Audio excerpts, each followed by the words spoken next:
Welcome, everybody.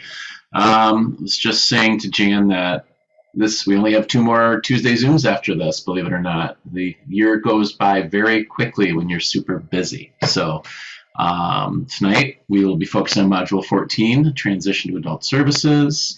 And your leader tonight is Jan Lampman.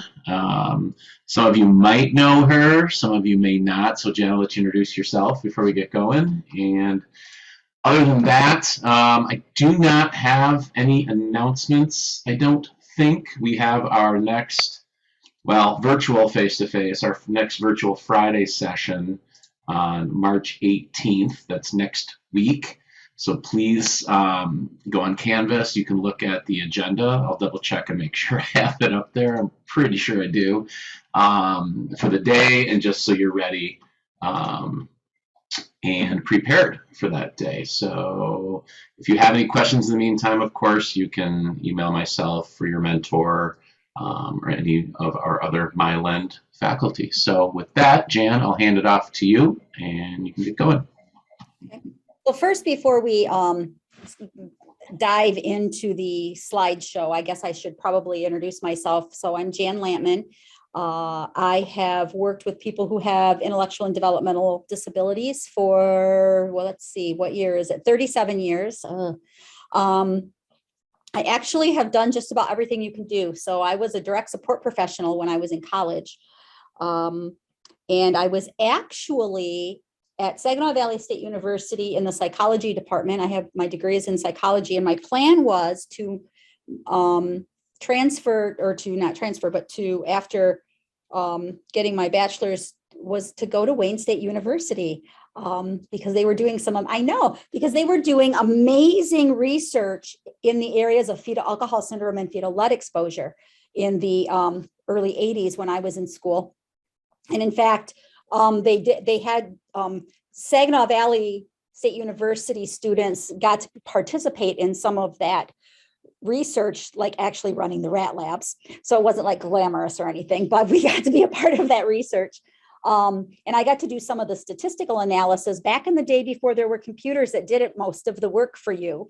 Also on one of the research studies, and I actually am published in like the Michigan Academy of Arts and Letters for part of the research that was done with Wayne State. So my plan was to do that. But as a senior in college, or I guess I was a junior at the time, I said, well, if I'm going to research neurodevelopmental disabilities, maybe I should actually work with some people who have disabilities to get a feel for what the human experience is, right? So I went to work as a direct support professional in a group home.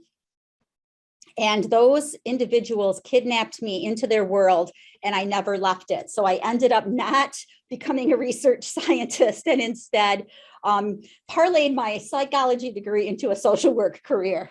Because back in those days, you could also get your social work license, even if you had like a psychology degree or other sociology degree. It was easy to get it back then.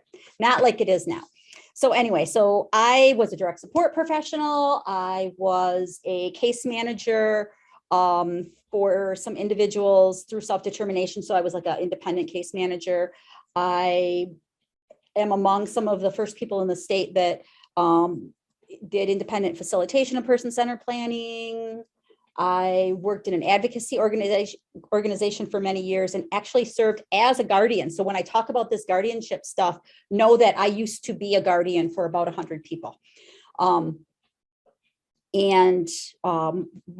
of my proudest work was helping to restore rights for a good majority of the folks that I had served as a guardian. So that's sort of where I come from, what my background is. And tonight, well, first of all, as you noticed in the module, we talk about transitioning to adult services, but we spent a lot of time in the pre-work, right, in the lecture, and then in the videos and other materials that I gave you, really sort of focused on that idea of guardianship, right? And so, really and truly, when a young person goes from 17 to 18 on that magic day, a lot of things happen, right? And one of those things is that 18-year-old now is an autonomous adult and they make their own decisions, unless something occurs like guardianship that would change that situation. And so when I've talked to lots and lots of people over the years who have intellectual and developmental disabilities and family members of folks with disabilities, and we talk about what that transition from childhood to adulthood look like, already really talk about the decision to have a guardian or not have a guardian as being one of the biggest decisions that they had to make, and also one of the most impactful things that happened in the transition. So that's sort of why we spend a lot of time around that part of it. And so tonight, what I wanted to do is shift gears just a tiny bit and really sort of talk a little bit about, okay, guardian or no guardian, there's still, there's lots of things that change and happen when you move from being a child to being an adult, and, move from having a pediatrician to having a doctor that serves adults, right? From being in school to being maybe in the workplace or in some kind of post-secondary education, moving from family and children's services to adult services if you're connected to the behavioral health system, right? There are all of those transitions. And so tonight I want to talk about just like it's a set of principles and some tools that you might use. And these are kind of universal tools. So I did a training with some physicians that through the Blue Cross Blue Shield, they have they do this training with physicians, and I did this training with them around some of these tools. I think that educators can use these tools. Certainly case managers and the behavioral health system can use these tools. Families can use these tools independently without system involvement. And so I wanted to just share this with you as something else you can put in your toolkits in whatever field that you're working in with families, right? Because you can introduce these to families and they can be useful and helpful in helping them to know what are the things I need to think about in terms of planning for the future. So we're going to go through this a little bit, and then we'll break into groups, and you all had kind of an assignment, and we'll give you some time to do that. But I want to quickly go through sort of the principles here of the Charting the Life course model. And so one of the things that we know is that every person exists in the context of their family and of their community, right? And so that is a really important thing to always remember, is that we aren't little islands. We really exist in the context of other relationships that we have. And I've been in the world of serving people with disabilities long enough to tell you that there was a time in traditional disability services where the services themselves separated people from their family and community. And in fact, when I started my career, I was working with people who were coming out of the Mount Pleasant Center, one of our large state institutions. And I worked in 2 group homes. So I worked with 12 people, 2 6-bed group homes. And not one of those 12 people still had any family connected to them in their life. Right. And there was a time when we believed, our medical profession believed, that it was better for families if the person with a disability was sort of removed, right? It was, you broke, your heart broke, then it mended and you all went on with your lives. We now know that's not true. And so we do things differently. And so now our supports and services are evolving in that they're integrated, right, within the context of the family and the community. And so we talk about services and supports being like these little stars that are here, but they're not getting in anybody's way. They're actually enhancing, right, what happens with the person in their life. And then, we can talk a little bit about sort of the history, right, of how we got from that picture where the system separated people to this integrated, kind of more integrated sort of system. And it really is, it started, I'm going to tell you, as most good things that happen in the world happen, is it starts with individuals, parents, families, right, who say they want to see something different, and then they begin advocating and helping for those things to happen, right? And so this just gives you a little bit of a timeline of how we got from, institutions to community supports. I'm not going to belabor that. I think you have the slide deck, so if you want to dig into these, you can. So what is Charting the Life course? It is sort of a framework and set of tools that was created to help people to develop a vision for a good life, to think about what they need to know and what they need to do to get that good life, identify how to find or develop supports and discover what it takes to live the lives they want to live. So it's just it's like person-centered planning. It's a type of framework around what it takes to have a good life. And so the core belief of Charting the Life course is that all people and their families have the right to live, love, learn, work, play, and pursue their life aspirations, just like everybody else. It's the same core values of person-centered planning, right? It's the same core values of self-determination. So one of the things that this framework does, though, is sort of focuses on the all, that all people, regardless of their age or their ability or where they fit in the family, are considered in the vision and values and practices of this framework. And so one of the things that we talk about, this little triangle here sort of represents the all, right? And when we think about services, so I think there's a few folks, or at least one person.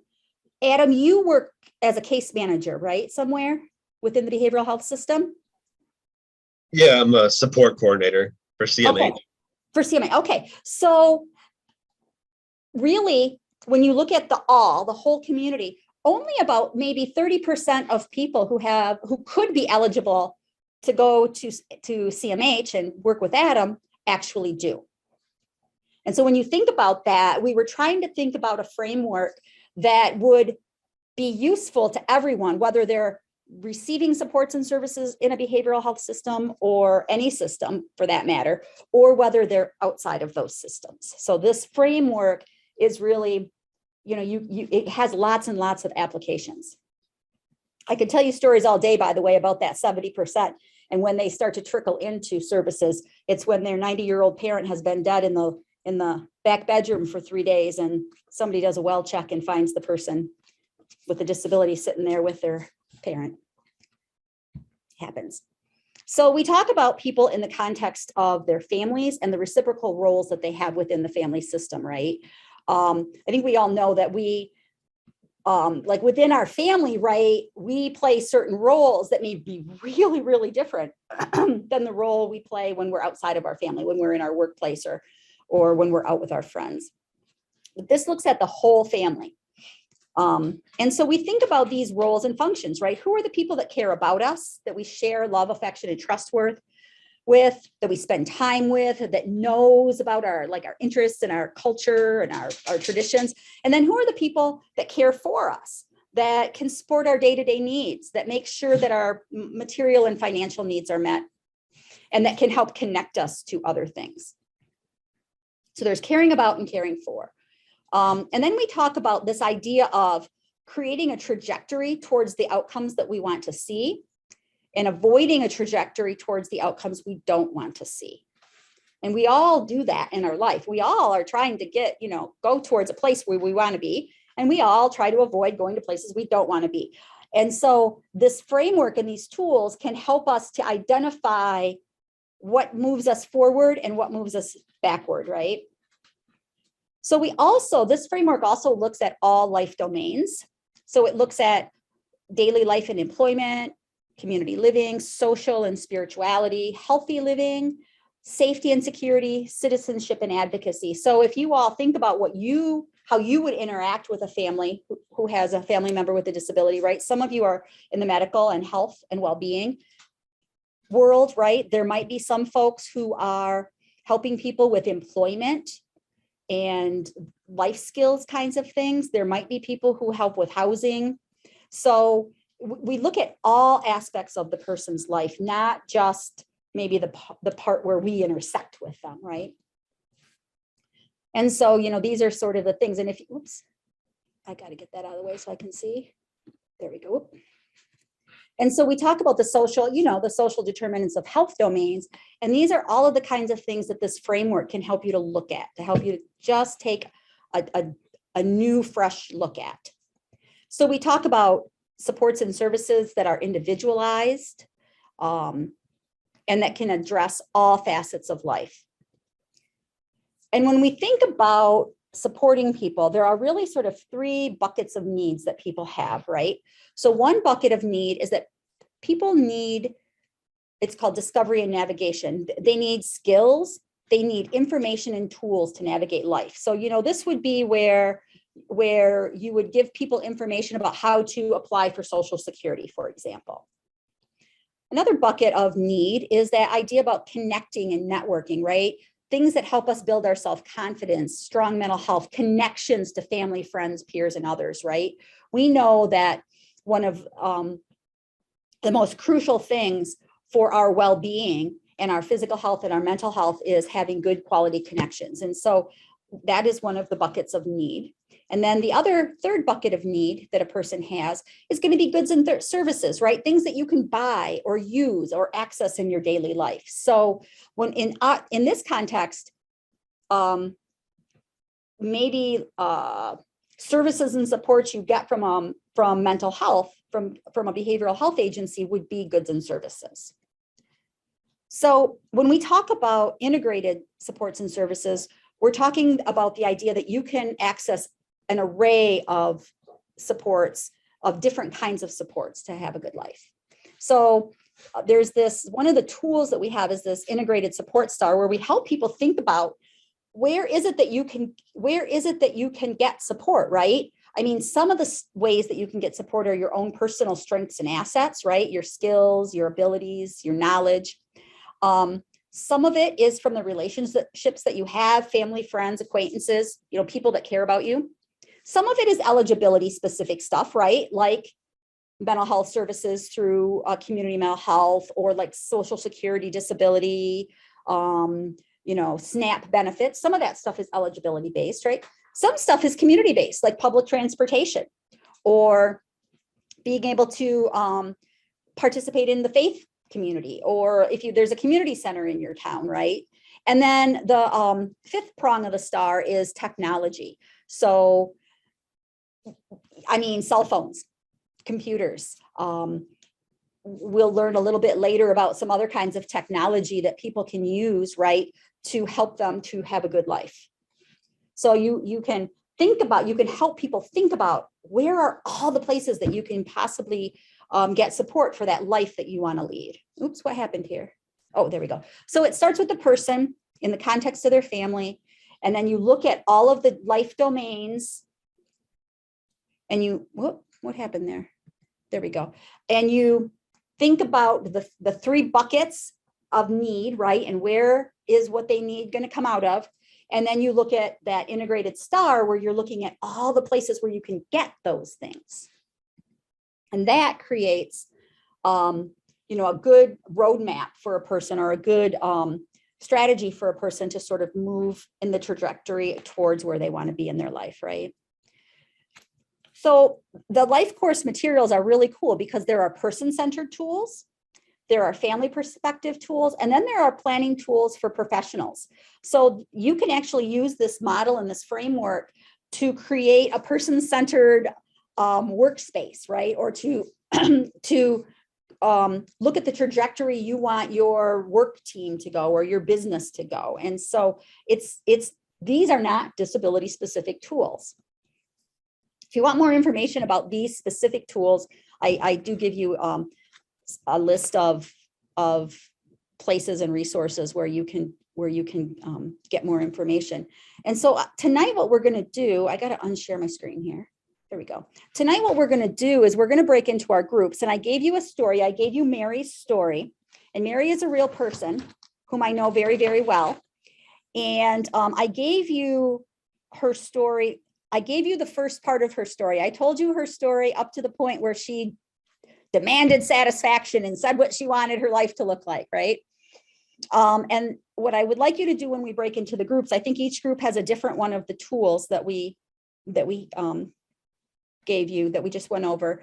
And I'd like you to, based on the story, and you might have to make some stuff up. You might have to, fill in, how that goes. You can fill in some blanks if you don't know everything that you think you need to know. And work on these tools and see what you can come up with in terms of, filling in Mary's trajectory, filling in her integrated support star, her relationship mapping. And then we're going to come back together and we're going to talk about what you discovered and found and what you thought about, like what these tools brought to your mind with regard to Mary's story, and what Mary might, how Mary might be able to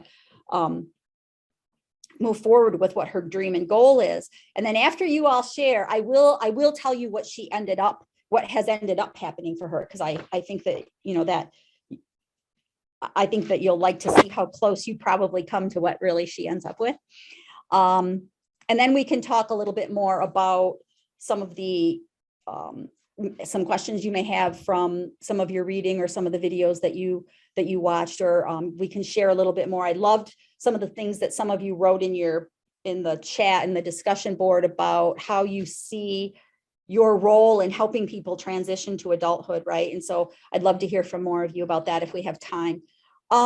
Michael, how long were we going to keep them in the room? That is up to you. It's just about 5 to 6, so you have plenty of time. So it's your call. I think, 20, 30 minutes. You think that'd be enough to go through it? I think it will be. Yep.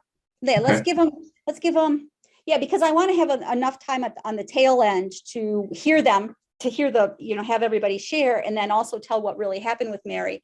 Okay. And then maybe hear some of their other perspectives. So yeah, let's give them. How about you want to do like 6:20? That would be 25 minutes. Yes, let's. And then you'll have 40 minutes to wrap up. Yeah, that sounds good.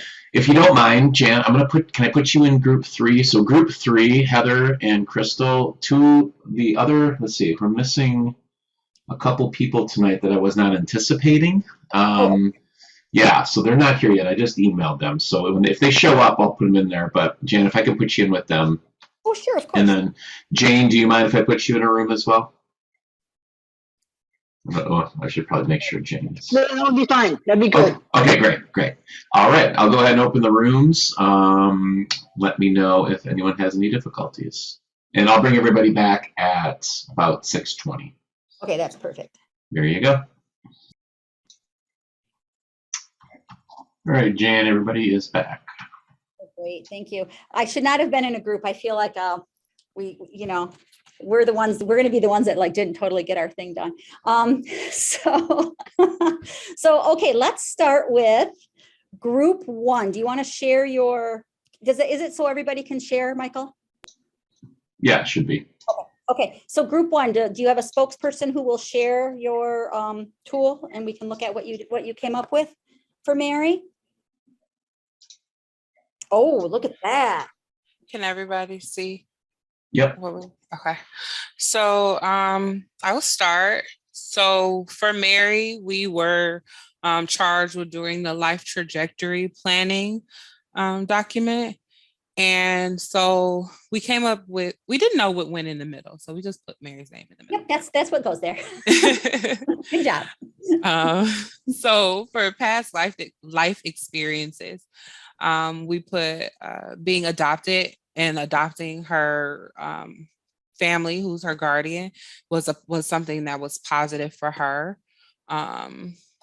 Also, we talked about memories of her biological family may have been positive for her, and extracting those from the memories that weren't so positive.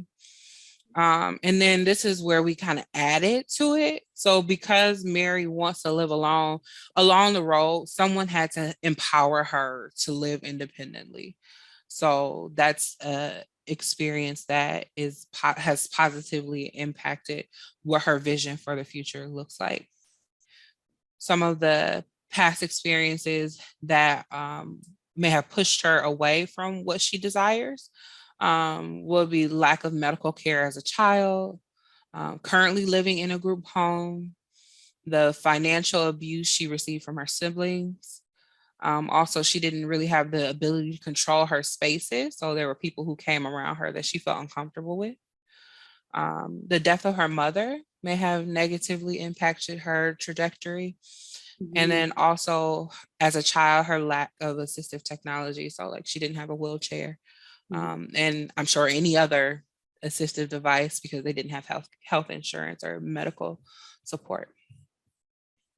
And then going to the moving forward section. So this says list current or future life experiences or goals that will continue to support her good life. So finding her own house or an apartment, that will be future. continuing to receive support from her guardian, or if they choose to change that relationship to a different type of arrangement, still a person that she trusts supporting her as she transitions. Mary having social freedom. And then we also took a step back to think about her health conditions that were listed in the beginning. And so I believe she has hypertension and something else I can't remember. But working with a nutritionist may be something in the future that will help her to be able to live comfortably on her own. And these are what we interpreted this was the barriers for her to have a good life. Maybe additional assistive technology devices that she could benefit from, but she doesn't have access to. Transportation, especially accessible transportation, because a lot of things that she wants to do are in the community. And also having a guardian may act as a barrier to her future planning. And we didn't really know how to word this, but at the end of it talked about how all or not most of her daily living tasks require support. So just that being a factor may be a barrier for her going forward. So the things that she doesn't want to live in a group home. She doesn't want close contact alone with her siblings. I said alone twice. She doesn't want people around her 24/7. So that may not be possible, but she doesn't want it. So we added it. And then also she doesn't want to be isolated. So what a good life looks like for Mary is living alone, access to the community, freedom to be creative, the ability to have friends and family over as she chooses, having a trusted support person or a team of people available to support her daily living tasks. She wants safe and accessible housing. She wants access to quality healthcare and all relevant specialists, and also financial security and independence. Awesome. So one of the things that I think you guys were able to do really well is extrapolate a little bit, right, out of the story that you got, because I think sometimes when we bring people together and we're having a conversation with them, we get the information kind of like Mary's story, where there are blanks that aren't filled in and you have to try to figure out what might go there, right? I think you guys did a fabulous job. I love her trajectory. Yeah, number 3, let's go with group 3. We don't have to do these in order, so let's go with group 3. Can you share yours? Yeah, I can share. Bill's gonna share and I'm gonna take the lead on it. So, and she's gonna help fill in if I miss something important. So we'll admit that Jan was in our group. So we got through we got through most of it, but the last couple of parts are not filled in.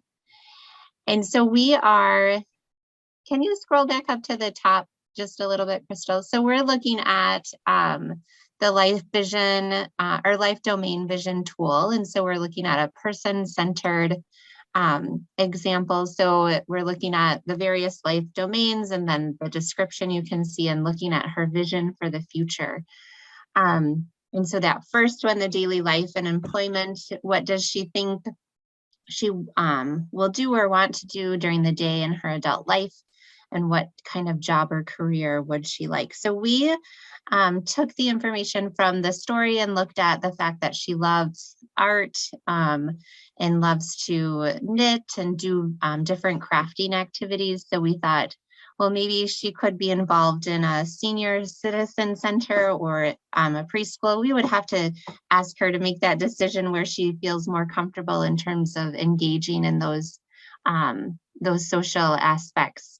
And then also she could maybe work in some sort of retail craft store like Michael's, or we thought about a yarn store because she likes to knit and there's so many different types of yarn if she's familiar with those types of yarns, she could certainly be social and help those customers who are coming in to find the yarn that they might like.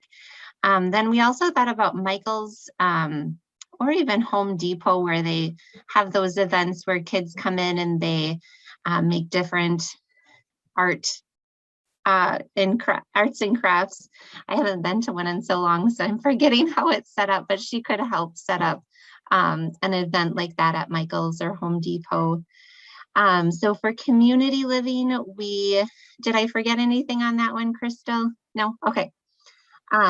And then for community living, we know that she wants to live alone, but we talked about ensuring that it's an accessible apartment or building, because she is in a wheelchair, so it needs to be on the first level. And then we also talked about living in some sort of central location so that it's near stores or other areas or restaurants or other places that she likes to visit, or if she's working, it would need to be near her workplace. And talked about accessible transportation. So we thought, I think she is in Midland, so I know that's a more metropolitan area as opposed to living in Marquette. If she lived in Marquette, it might be a little more difficult for the accessibility of the transportation. It just takes so long for setting up a bus and getting to and from different places. Anything to add to that one, Crystal? Jan, did we miss anything on that one? Doing great. Okay. All right. For social and spirituality, we focused on both aspects, and we know that she likes to be social and she wants to have friendships and relationships. So we thought about how could we set up, or how could she set up something so that she's actively involved with family members or other friends. So we thought about maybe weekly dinners, or weekly check-ins with the family to go grocery shopping or retail shopping, and then maybe a monthly bowling or movie outing. But also ensuring that she had the technology available in her home environment. She will be living alone, so we thought she needs a cell phone, some way to connect on FaceTime, and then a computer and a laptop to make sure she's got all the technology to stay connected as well. So healthy living, we looked at all of the health aspects, so diabetes, hypertension, the spastic quadriplegia, and then osteoarthritis. So for the spasticity, we thought maybe a PM&R doctor, physical therapy to help with stretching, hippotherapy. We thought that could be a good aspect to bring in just to help loosening up some of the muscles. And then yoga was another fun, maybe social way for her to engage in stretching. And then possibly the gym. So yoga could be tied into the gym 2 or 3 times a week. And then water aerobics, which I have experience with. And then Jan just talked about how when the individuals would enter the water, they were mobile and they could move, and it just sort of made them weightless. So it was sort of an empowering type of activity. And then diabetes, making sure she's able to check sugars or have someone there to help her monitor that. And then making sure she's using the correct dosage prior to meals or insulin. I'm sorry, I told them I had limited familiarity with diabetes, so I'm stumbling over this one. I can fill in this part. Okay. Heather's, yeah, sorry. My kids are watching a lot of television and it's really chaotic. That's why I wanted Heather to do more of the talking. But anyways, the dosing insulin prior to her meals, depending on what kind of medication regimen she's on for her diabetes. And Jan shared with us that she's on a sliding scale and she gets Lantus at night. So she would need somebody to be there to check her sugars prior to her meals to figure out how much insulin she needs before her meal. And then having somebody available to provide some dietary guidance when she's creating her meals. We talked about maybe even getting a meal service with carb counts so that all that work is done for her, and she doesn't have, it takes out some of the decision making, but she gets to like maybe select from a menu of meals that she could that she would like to eat, so it doesn't get too boring. And then with regards to her hypertension, like somebody who's maybe there to check her blood pressures once a week and making sure that she's able to adhere to her medication regimen. And then to address the osteoarthritis, consider seeing an orthopedist or a general, somebody who can kind of address the stress that's on her joints because of her spastic quadriplegia. Okay, thanks, Crystal. You saved me on that one. For safety and security, again, as Amelia mentioned earlier, we want to ensure that she is never alone with siblings. They had talked about how they maybe would take advantage of her. And then in her home, there should be some type of alarm system. And then she had a call button that could automatically, if she pushed it, would automatically connect with her guardians, and then an auditory monitoring system. So something similar to Alexa could be helpful.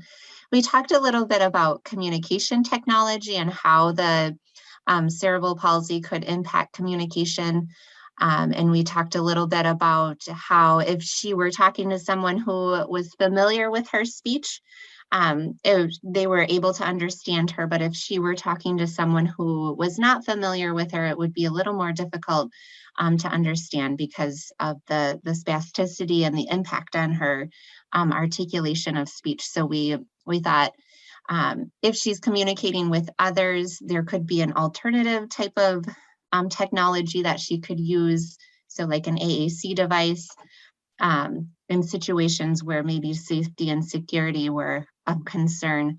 And then just maybe in the community as well, if she were wanting to get any needs met. So these were the three where we sort of started to speed up. So they're a little shorter. So advocacy and engagement.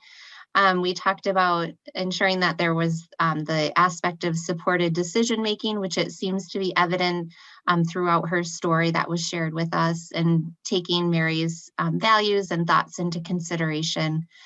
And just reading her story, we thought that she was a self-advocate because she talked about how she wanted to live alone and how what she wanted her life to look like. So it was evident throughout that story that she was a great self-advocate. Supports for the family, community resources such as ARC would be great to be involved with her life. And then support that she'll need to live independently. So CMH, maybe some home health to come in to help with some of her care, and then respite care, and then transportation to help her move about her community. So I don't know if I missed anything, but we had fun just thinking about Mary and her life and what her vision for her future will be. So I'm excited to hear the rest of the story. Right. Thank you. Okay, let's see. We have 2 more groups to go. So group 2, are you ready, or shall we go with group 4? Yeah, I should be all set. Okay. Okay, group 2, if you want to share yours and show us what you did. Oh, here we go. I can actually find it. Okay. All right, can you see that? Oh, you did the star. Yes. Okay, I can review it real quick. We'll start with personal strengths and assets. Mary has the ability to communicate her goals. Independence is something that's very important to her. She wants to be part of the community, and she's also a very social person. We'll go to relationships. We have her guardian and her guardian's family. I don't know if it's stated, but I put payee in there just for the fact that she had concerns of her biological family. So we need protection from exploitation. So we had a payee that helped protect her money. She talked about wanting to have friends over. So obviously friends, family, guardians, family is important. She still wants probably a relationship with her bio family, but not to be alone with them. So that definitely needs to be respected. For some eligibility specific, I just put Medicaid. So for Medicaid, I put CMH services, SSI, I put CLS staffing, self-determination. My thinking was, I know she wanted to live on her own, but I was thinking that maybe a good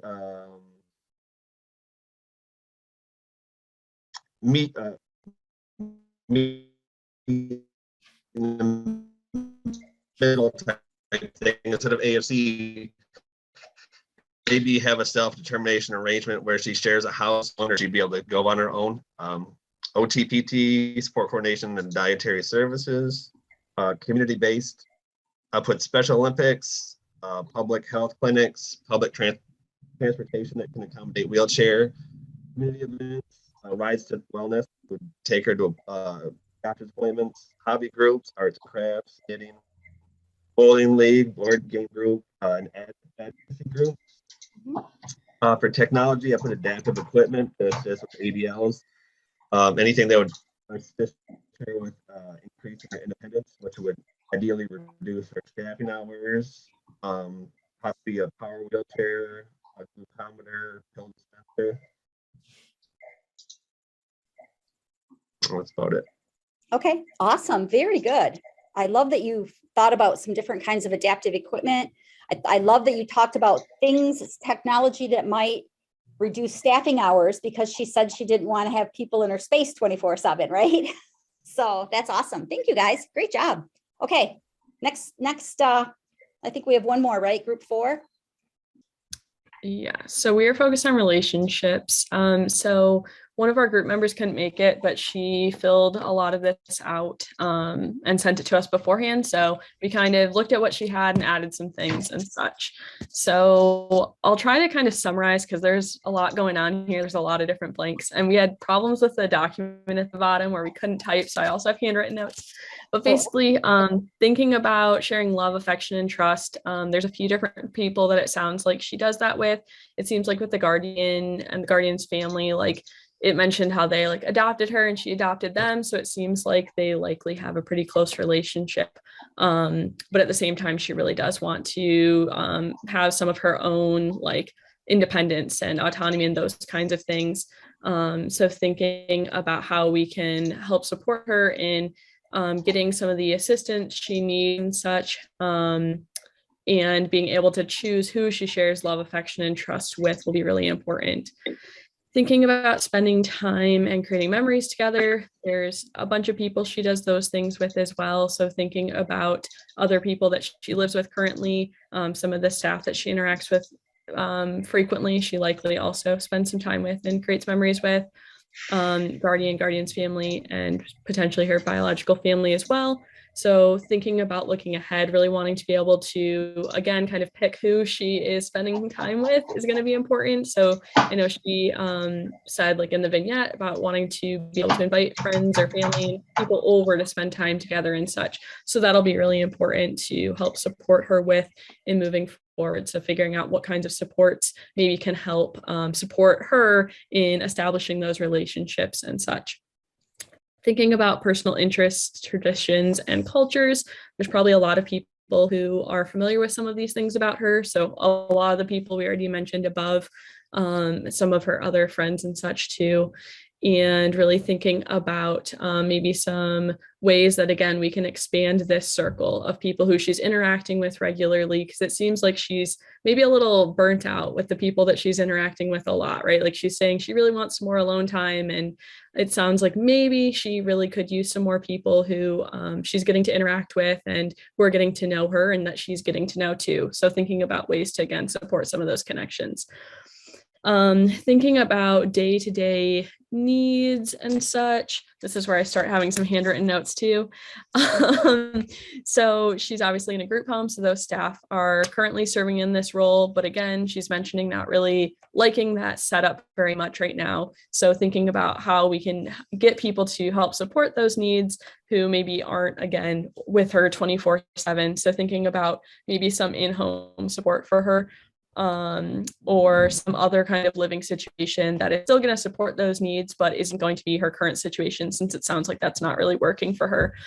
So it would be important to help her maybe explore some other options. So whether that's some other kind of assisted living type of like facility, like a group home or something else, or if it's her own space. And again, making sure there are enough in-home supports and such to support those needs.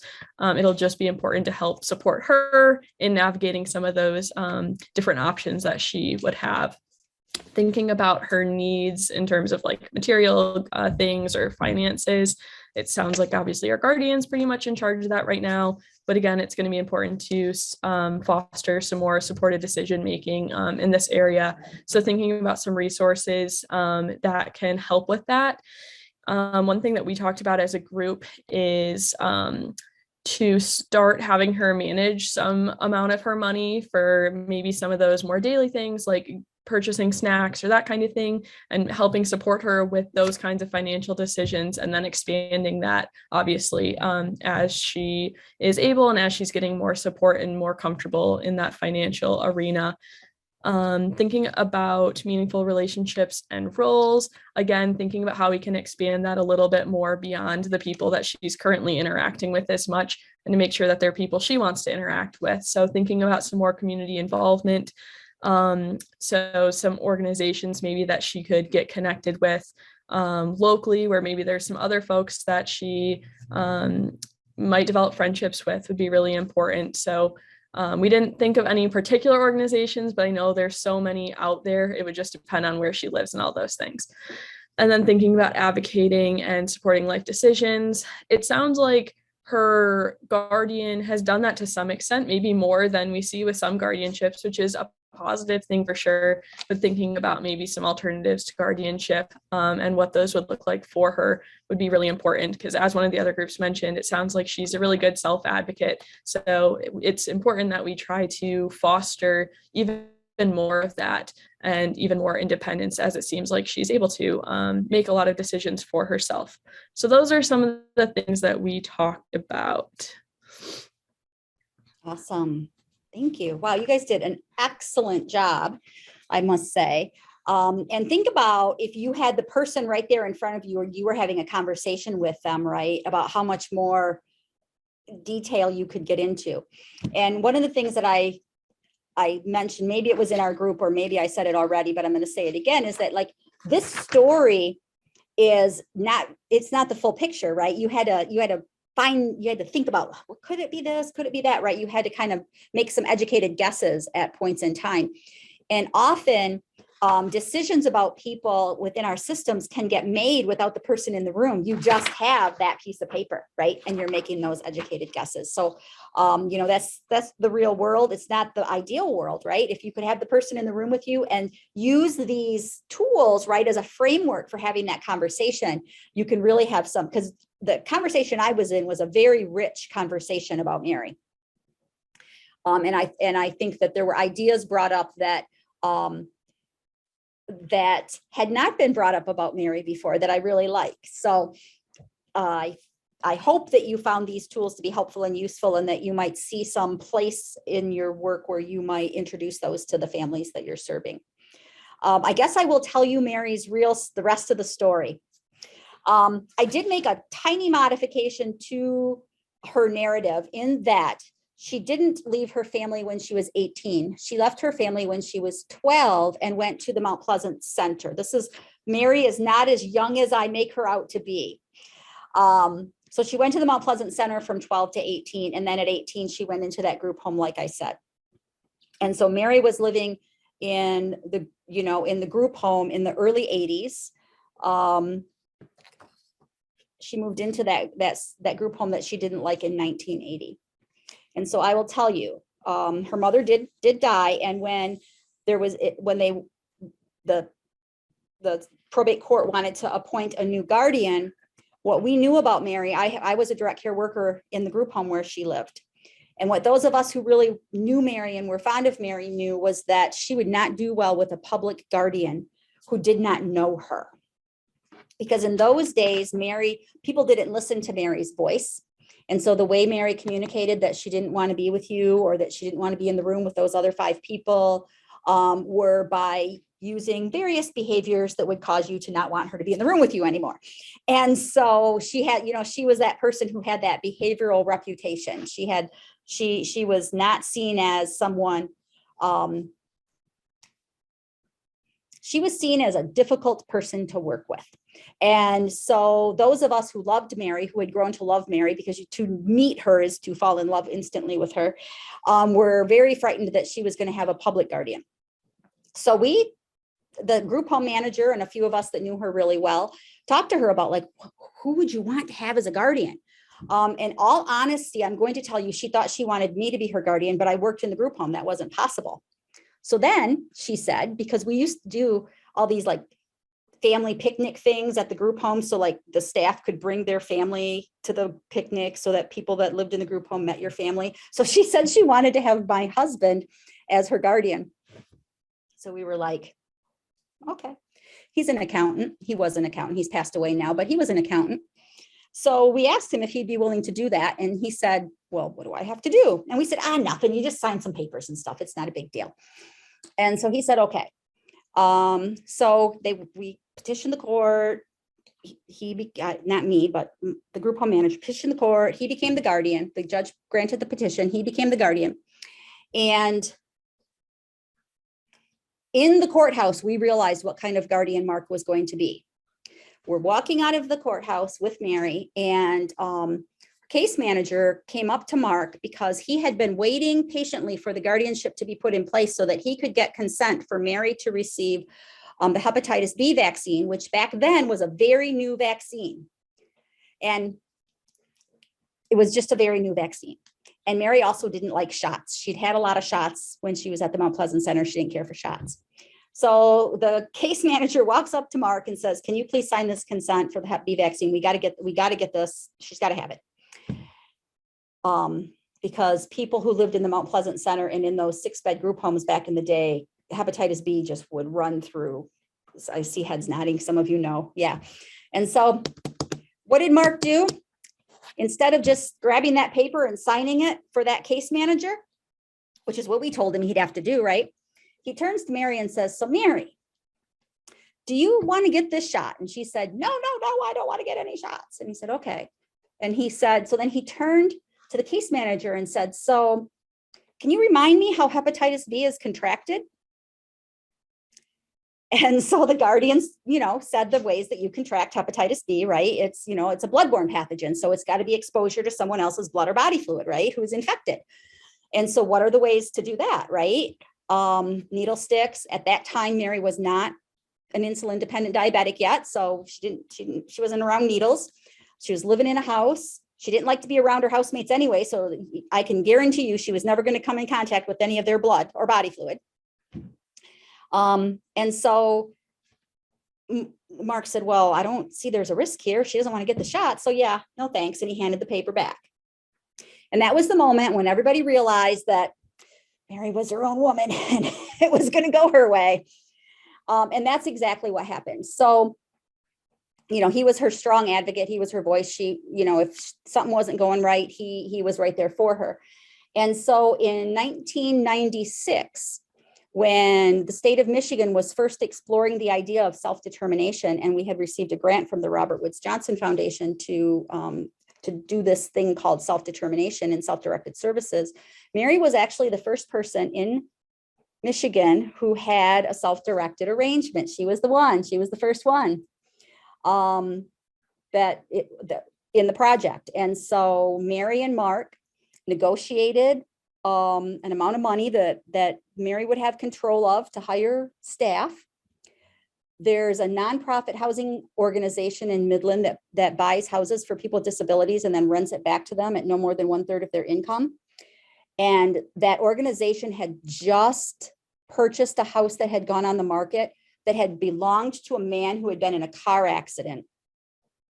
And so the automobile insurance paid to build his house. And so this house just so happened to have automatic doors and a sprinkler system. And so the housing corporation agreed to rent this house to Mary at no more than 1/3 of her income. which is where she still lives to this day. And there's a sprinkler system, and there are automatic doors with remote control. So she has a little remote control, and she can open and close doors in her house and get in and out of the house. With her self-determination budget, she and Mark hired an independent case manager. And so, you know, by this time, by the way, I'm no longer a direct support professional. I'm off working at the ARC of Midland as an advocate. And they hired an independent case manager, independent support coordinator. They hired independent staff directly. Many of those staff are still with Mary to this day, and it's been, you know, since 1996. As technology advanced, Mary started getting into technology. So today, here's the technology that helps her. Am I killing too much time? Oh, we only have 3 minutes. So here's the technology Mary has. She has a smartphone, and on her smartphone, she can FaceTime anybody. She also has Alexa, so she can make demands of Alexa to do various things throughout her house. She has a Nest system, which has her CO and smoke detector, her thermostat for her house, and an alarm system. And it's connected to my cell phone. I might have mentioned that Mark passed away. Before he passed away, I think it was about 1998, Mark was starting to realize Mary doesn't really need me to be her guardian. She just needs me to be her muscle. Like when people don't listen to her, I can come in and say, hey, listen to Mary. And so they went to court and they terminated the guardianship.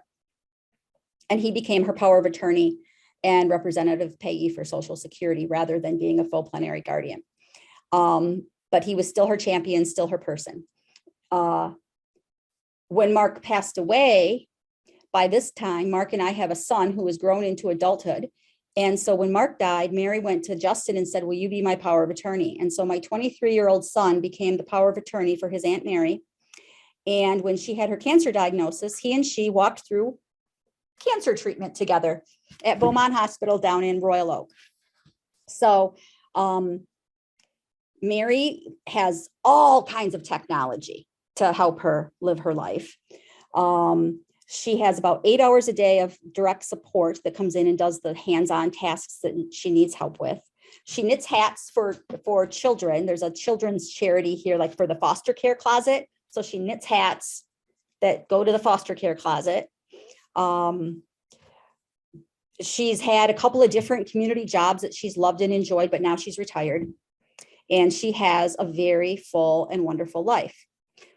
We meet her family. By the way, her family all 3 of her siblings have suffered. 2 of them died from drug addiction.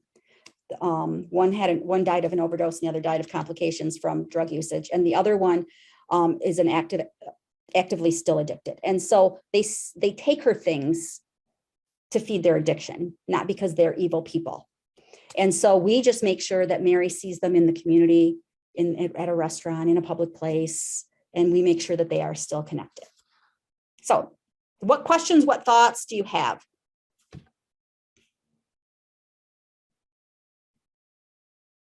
Nothing? One of What the a questions beautiful that came up. story. Yeah, great story.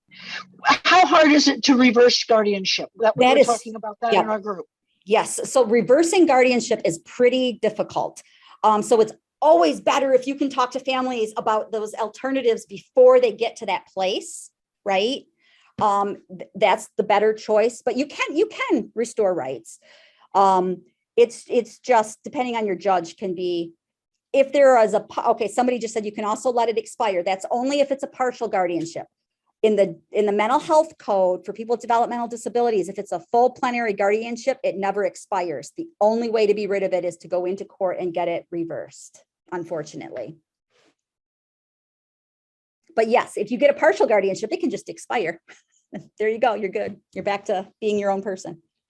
Anything else that folks wanted to ask or share? I just have to say, honestly, I am so glad that we learned about guardianships, because I had no clue about any of this. I mean, when my son was diagnosed, I mean, I've been told many times, as he gets older, you need to look into guardianship. I mean, in my heart, I thought, this is the right thing to do. I mean, he's still pretty young, but there she is. Yeah, I'm so glad I know this. Oh. And that's the 23-year-old boy, but he's 30 in that picture. Yeah.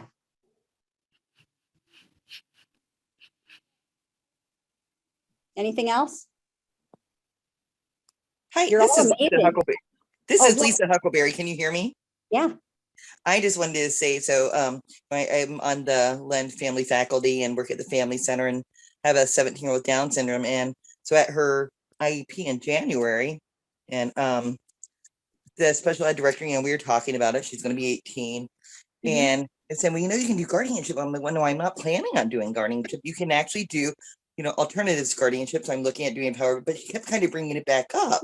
Right. So I'm like, obviously these people in the school, she's a special education director for our district. They need to be educated. I mean, I know they're busy people and I get that, but yeah, I mean, so if so many people don't know, then they're just like, well, I can send you the information. I'm like, no, I'm pretty connected through my job.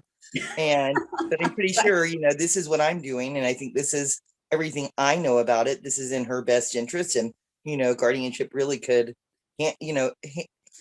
really impede in her life and her wants and needs. And it's really about what she wants. And she can have that support, outside of me. Right. Yeah. So how many moms and dads are on here? Can you just do your hand? Yeah, a lot. Yeah. So yeah. Excellent tonight. I want to just say too, the comments that you are putting in the chat are amazing to me. I'm loving reading them. So thank you for everything you had to share. And I'm so glad that this was a useful and helpful, both for you as parents and professionals. So thank you. Thank you. Awesome, Jan, thanks. I have to shout out Midland because that's where I grew up and I didn't know that's where you were from. So that was cool to hear. Yeah. All right. Great.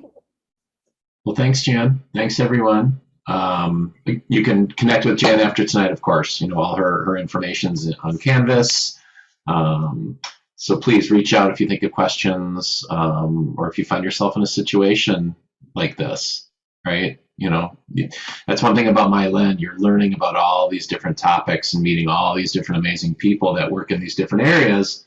Don't lose their numbers. Well, I just aged myself. Don't lose their emails, right? Because you never know when you or a family member or a friend or someone you work with or someone you're seeing as a client has one of these situations, and you can call upon these expertise. Okay, so with that, I guess we'll end tonight. Put the evaluation link in the chat. You'll also get an email. Anything comes up after tonight, let us know. And this was the first time doing it this way. So please give us feedback about because I want to make sure that I'm doing the very best for this group. And so if there's something that I can do differently, I really would like to know. That's a good point. Thank you. Yeah. Definitely provide some feedback on it. What maybe some ideas of other things as well. But I thought it went well, Jan. I thought it seemed more hands-on, more interactive for sure. So, all right. Well, everyone have a wonderful night, and the next time we will see you all is next Friday, the 18th. Everyone, take care. Bye, everyone. Bye-bye.